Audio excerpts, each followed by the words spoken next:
आज स्टूडियो में हमारे साथ मौजूद है आनंद राउत जी।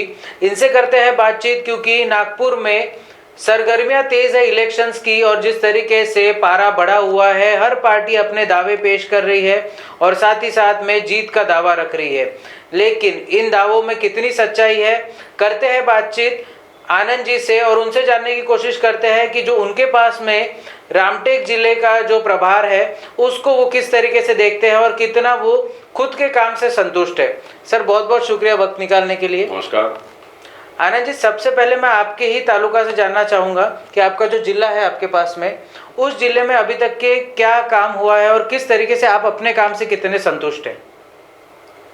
देखिए, मैं अभी जिले का अध्यक्ष बनकर 15 दिन हुए हैं जी। और यहाँ रामटेक जिले का जो कार्यक्षेत्र है जी उसमें 3 विधानसभा उसमें इंक्लूड है जी। रामटेक विधानसभा, कामठी विधानसभा और उमरेड विधानसभा। ये तीनों जिले में मिलकर टोटल 16 मंडल है और इन 16 मंडल में 30 के आसपास लगभग जिला परिषद के क्षेत्र है, 60 पंचायत समिति के क्षेत्र है और इन पूरे क्षेत्र में मेरा दौरा, संगठन मजबूत करने के लिए मेरा दौरा ऑलरेडी हो चुका है जी। तो मेरा ये प्रयास है कि सरकार ने जो काम किया है, मैं ये मानता हूँ कि ये जो काम देवेंद्र जी जब मुख्यमंत्री पहले भी थे, बाद में उप मुख्यमंत्री बने, अभी फिर मुख्यमंत्री हैं, हमारे पालक मंत्री चंद्रशेखर जी बावनकुले हैं। आप जानते हो कि अपने देश के जो कनकर प्रधानमंत्री जाने जाते हैं, जिनको विश्व गुरु की एक उनकी पहचान बन गई है, ऐसे आदरणीय नरेंद्र मोदी जी अपने पंतप्रधान हैं। उनके साथ में आपने देखा है कि अपने दूसरे लोक नेता आदरणीय नितिन जी गडकरी साहब ने पूरे हिंदुस्तान में जो काम का डंका बजाया है, ये पूरा ये सामग्री लेके हम जनता में जा रहे हैं और मुझे पूरा विश्वास है कि आने वाले चुनाव में, वो नगर पालिका का चुनाव हो या जिला परिषद का चुनाव हो, इस सिद्धूरी के आधार पर हम निश्चित तौर पर चुनाव जीत लेंगे।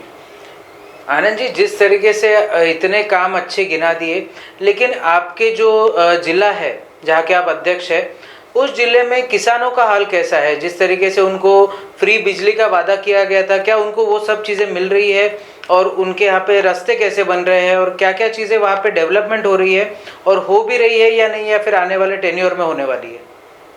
मैं आपको याद दिलाना चाहूँगा कि इसके पहले जो भी गवर्नमेंट थी, मैं तो ये भी कहूँगा कि कुछ लोगों ने गरीबी हटाओ का नारा दिया था जी, सारा देश जानता है।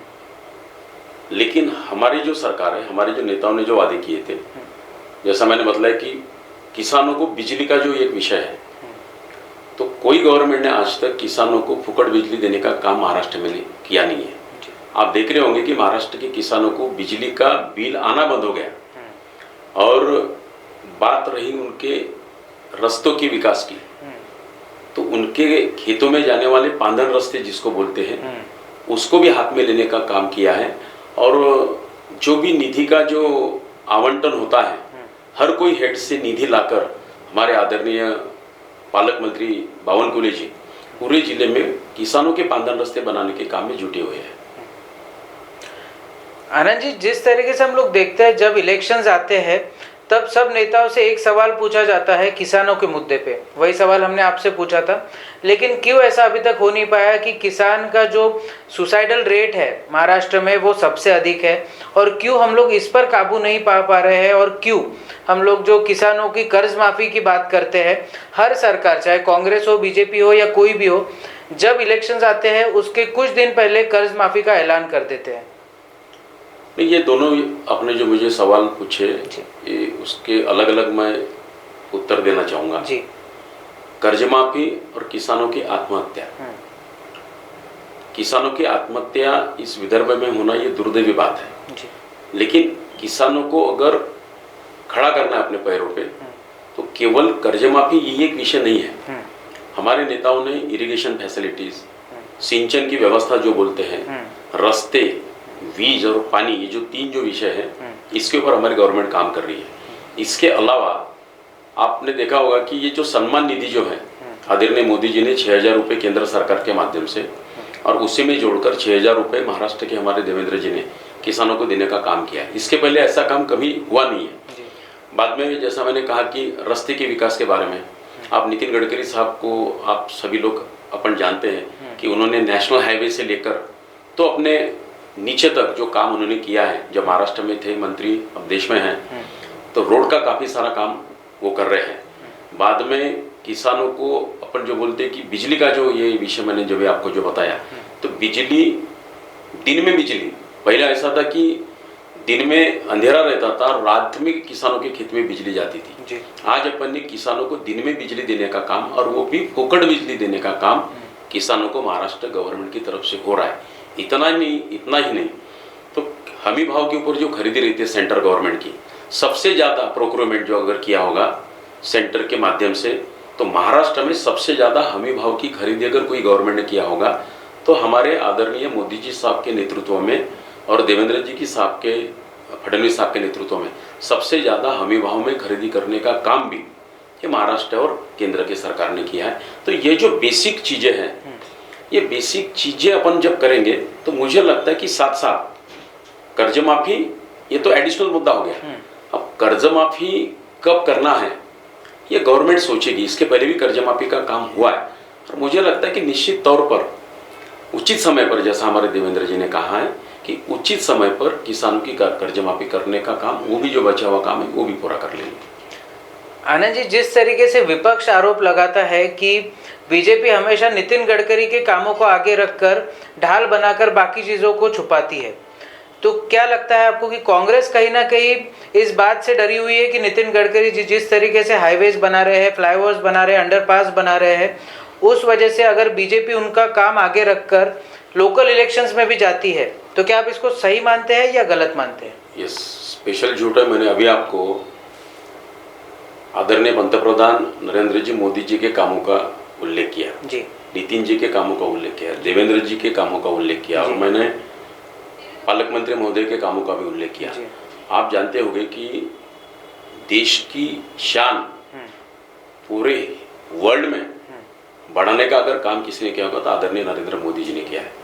कश्मीर का मुद्दा होगा, 370 कलम रद्द करने से अभी जो सिंदूर ऑपरेशन जो हुआ है, आपने देखा होगा कि दुनिया में हिंदुस्तान की ताकत क्या है ये बताने का काम अगर किसी ने किया होगा तो हमारे प्रधानमंत्री नरेंद्र मोदी जी ने किया है। इसलिए केवल हम कोई एक नेता के कामगिरी का उल्लेख करके हम राजनीति नहीं करते हैं। हमारे सभी कद्दावर नेता, जो भी डिपार्टमेंट उनको मिला है, जो भी मंत्रालय हमारे नेताओं को मिला है, सभी ने अच्छा काम, वो केंद्र में हो या महाराष्ट्र में हो, सभी नेताओं ने मिलकर अच्छा काम करने का प्रयास किया है। जैसा मैंने आपको बताया कि एक सुसंस्कृत और क्या बोलते हैं उसको, ये जो अपना हिंदुस्तान है, ये हिंदुस्तान ऐसे हाथों में है कि कोई बाहर का देश अपने तरफ बुरी नज़र से देख नहीं सकता। ये उदाहरण अभी जो कुछ दिनों में इंसिडेंट्स हुआ तो आप सब लोगों ने देखा है। आनंद जी, जिस तरीके से आपके पास में रामटेक का पूरा प्रभार है, किस तरीके से देखते हैं हम लोग, जैसे ग्राउंड सर्वेस करते हैं वैसे बीजेपी भी इंटरनल सर्वे कराती होगी जी, क्या लगता है जनता का मूड क्या है रामटेक में? जनता का मूड मैंने देखा कि जो सरकार अभी हमारी महायुति की सरकार है, लोगों को ये लगता है कि जब महायुति की सरकार है, केंद्र में भी इनकी सरकार है, तो अगर ये ट्रिपल इंजन जैसा अपन बोलते हैं, डबल इंजन ट्रिपल इंजन, तो ये भी इंजन अगर लग जाए महाराष्ट्र सरकार के साथ में, तो डेवलपमेंट का काम जो है वो डेवलपमेंट के काम में गति लाने के लिए लोग ये सोचते हैं कि जिनकी गवर्नमेंट राज्य में और जो अच्छा काम करे, केवल गवर्नमेंट रहने से नहीं होता है, और उनके नेता जो काम कर रहे हैं, तो वो नेता जो विजनरी लीडर अपन जो बोलते हैं, ये महायुति की सरकार में है। तो इसलिए लोग निश्चित तौर पर, मुझे ऐसा लगता है कि आने वाले जिला परिषद के चुनाव में लोग हमारे साथ मरेंगे, इसमें मुझे कोई दोहराई इसमें दिखती नहीं है। मैं थोड़ा सा आपका ध्यान आनंद जी केंद्रित करना चाहूँगा कुही पे। कुही में कुछ डेवलपमेंट के काम आज भी बाकी है, जब आपकी सरकार रह चुकी है वहाँ पे, तो कुही के डेवलपमेंट इतने स्लो रेट से क्यों चल रहे हैं? और आने वाले समय में अगर आपकी सरकार वहाँ बन जाती है तो किस तरीके से आने वाले समय में क्या क्या डेवलपमेंट हमको वहाँ पे देखने मिलेंगे? देखिए, अगर आप जानते होंगे तो मैं कोई भी डेवलपमेंट में पीछे ऐसा नहीं मानता हूँ। आपने आम्बुरा का परिसर का विस्तार देखा होगा। बिल्कुल। आंभोरा का विस्तार देखकर ये आंभोरा का पर्यटन क्षेत्र ये हो सकता है, इसकी चर्चा पूरे हिंदुस्तान में हो रही है। इतना बड़ा डेवलपमेंट वहां पर आंभोरा में करने का काम किया है। रही बात रस्तों की, ये बिजली जो मैंने आपको बताया, तो जो किसान महाराष्ट्र में रहते तो वही किसान, सभी किसान हर तालुका में रहते हैं, तो उनको भी फुकट बिजली मिलने का काम कोई तालुका के किसानों को मिल रहा है। कोई तालुका में पांदन रस्ते के काम हो रहा है, कोई तालुका में रस्ते का जो विकास हुआ है वो भी मैक्सिमम जो विकास हुआ है वो आदरणीय नितिन जी गडकरी साहब के कार्यकाल में, अभी जो देवेंद्र जी का कार्यकाल है उनके कार्यकाल में, तो सभी चारों ओर जिला परिषद के माध्यम से भी हमारा प्रयास है कि जिला परिषद से जो भी योजनाएं जाती हैं उस योजनाओं के माध्यम से हम निश्चित तौर पर आने वाले दिनों में भी हम निश्चित तौर पर कुही का विकास करने का पूरा हमने मन बना लिया है। आनंद जी, एक आखिरी सवाल लेंगे, थोड़ा सा अटपटा सवाल हो सकता है।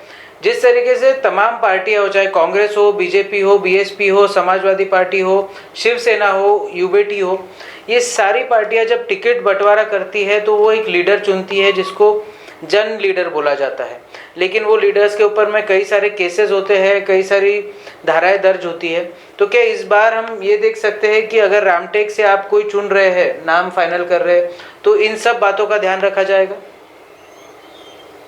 मैं आपको सवाल को विस्तार से जानना चाहूंगा। आपने रामटेक का जो जिक्र किया है जी, तो हमारे पास में ऐसा भी ये लीडर को अगर प्रोजेक्ट किया जाए तो उनके आधार पर नहीं, मैं बाकी पार्टीज की बात कर रहा था जी। कि वो लोग जिनको टिकट देते हैं उनके ऊपर में कई सारे एलिगेशंस रहते हैं, कई सारे केसेस दर्ज होते हैं, बट हमने बीजेपी में थोड़ा सा कम देखा है इस चीज को। तो इस बार भी जब अपन टिकट बंटवारे में जाएंगे तो रामटेक तालुका से इस चीज को ध्यान में रख के ही टिकट बंटवारे होंगे कि क्लीन नेता हो? जी बिल्कुल, बीजेपी की धारणा भी है, इसलिए बीजेपी को बोलते हैं ना कि पार्टी विद द डिफरेंस। जी, ये जो कहा जाता है ये बीजेपी के बारे में कहा जाता है, और इसमें कोशिश तो वही रहती है कि चरित्रवान नेता जिसमें लोगों में जिसका संपर्क हो, जो चुनकर आने के बाद में लोगों के जो सवाल है उस सवाल को उसका उत्तर देने के लिए वो सक्षम रहे, वो प्रॉब्लम सॉल्व करने के लिए वो नेता ने काम करना चाहिए। ये सारी चीजें, और हम काम के आधार पर वोट मांगने वाले हमारी पार्टी है। हमारे जिले में मैं आपको बताना चाहूंगी जैसे 1200 करोड़ की डीपीडीसी जी, अभी आदरणीय पालक मंत्री बावनकुळे साहब है, मैं आपको बताना चाहूंगा कि इसके पहले 250 करोड़ के ऊपर डीपीडीसी में निधि आता नहीं था जी। जब से आदरणीय देवेंद्र जी फडणवीस साहब मुख्यमंत्री बने, जब से चंद्रशेखर जी बावनकुळे साहब इस जिले के पालक मंत्री बने, आज अगर आप डीपीडीसी का निधि का आप ये देखोगे आंकड़ा तो लगभग 1200 करोड़ के आसपास डीपीडीसी में फंड है। और ये डीपीडीसी ये होती है कि जिसको जिला नियोजन समिति बोलते हैं, उसके माध्यम से जिले में अपने को कौन से हेड पर काम करना है, कौन से हेड पर कितना निधि देना है, वो रास्ते का विकास हो, पानी हो, बिजली हो, सभी इसमें तीर्थ क्षेत्र हो, सभी चीज एग्रीकल्चर हो, सभी चीज़ों में अपन इस डीपीडीसी के माध्यम से अपन निधि का आवंटन करते हैं। इसलिए हम ये कहते हैं कि हमारी पार्टी जो है, हमारे हम नेताओं का जो काम है उसके आधार पर हम लोगों में जाना जानते हैं, चाहते हैं, और उसी के आधार पर हम लोगों में जाकर उनके लिए अपने प्रत्याशी के लिए वोट मांगते हैं। आनंद जी, विदर्भ की जनता, महाराष्ट्र की जनता आपको देख रही है, क्या अपील करना चाहते हैं जनता से कि इस बार के इलेक्शंस में किस तरीके से वोट करें और क्या चीज़ों को ध्यान में रखकर वोट करें? मैं विदर्भ की जनता को अपील करना चाहूँगा कि जो केवल आश्वासन के ऊपर राजनीति नहीं करते हैं, जो काम करने के बाद में बताते हैं कि हमने ये काम किया है, तो इसका जो उदाहरण है आपने देखा है, मैंने अभी जितना आपको बतलाया है कि इतने इतने काम हमारे नेताओं ने किए हैं, और हमारा जो संकल्प है, जो भी बचे हुए काम हैं वो भी हम आगे में जो भी हमारा संकल्प है उसके माध्यम से हम करना चाहेंगे। इसलिए जो विश्वसनीयता जो है वो भारतीय जनता पार्टी के ऊपर में है। महाराष्ट्र की अगर अपन बात करते हैं तो महायुति के जो भी नेता हैं उनकी एक विश्वसनीयता बनी है। इसलिए मैं ये चाहूँगा कि जो विकास की दृष्टि रखने वाले नेता जो है, जो पार्टी है, उसके पीछे विदर्भ के लोगों ने रहना चाहिए और उसके हिसाब से आपने उस मतदान का आपने प्रयोग करना चाहिए। बहुत बहुत शुक्रिया आनंद जी वक्त निकालने के लिए। Thank you. तो ये थे रामटेक भाजपा अध्यक्ष आनंद राउत, जो कि बेबाक तरीके से अपनी राय रख रहे थे और बता रहे थे कि आगे का उनका विजन क्या है और किस तरीके से वो इस बार के चुनाव में जाने वाले हैं। साथ ही साथ में उन्होंने डेवलपमेंट के कार्य भी गिनाए जो उनके कार्यकाल में हुए हैं और आने वाले समय में क्या क्या चीज़ें वो और करने वाले हैं। जाहिर सी बात है कि चुनाव की सरगर्मियां तेज हो चुकी है और आने वाले समय में यही सरगर्मियां आपको सुगबुगाहट दिखाने मिलने वाली है। अब देखना ये दिलचस्प है कि किस तरीके से कौन सी पार्टी क्या क्या चीज़ें क्या क्या दावे पेश करती है, ये आने वाला वक्त बताएगा। ऐसे और भी कंटेंट के लिए आप देखते रहिए महाराष्ट्र टीवी 24।